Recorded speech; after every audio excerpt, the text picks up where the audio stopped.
তাড়াতাড়ি ব্যাগ দে। স্যার আমরা দিনের বেলা চুরি করতে আইলাম কে? যদি ধরা খাই রাতের বেলা আইলেই তো ভালো হইতো। দয়া তোমাকে এসিপি আমি বুদ্ধি আমার তোমাকে থেকে অনেক বেশি। চুরি শুধু রাত্রে হয় দেখে এখন মানুষ রাত্রেই খেত পাহারা দেয়, আর তোর তো কোনো দিনে আহে না, তাই মানুষ দিনে খেত পাহারাও দেয় না। আমরা আরামসে চুরি করে আরামসে চলে যাবো, কেউ টেরও পাইবো না।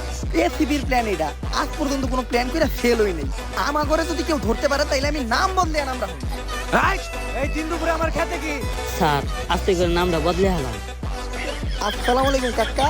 এলাকায় যে পরিমাণ চুর চক্কর বাড়ছে, আমি তো আপনার চুলা ক্ষেতটা পাহারা দিতেই না। আর আমার কাছে গোপন সূত্রে খবর আছে মানুষ ইফতারের ব্যবসা করবো, তাও আপনার ক্ষেতের চুলা চুরি করে। তাইলে এই ব্যাগ আনছস কেন লিগা? কাকা এই দেখে তো আমি আপনার লেগে বেগুন আর আলু আনছি। চুলা তো আপনার খেতে আছেই, বেগুন দিয়ে বেগুনি আর আলু দিয়ে আলু চপ বানিয়ে ইফতার করবে। কাকা ইফতারি দাওয়াত দিতে কিন্তু ভুলেন না।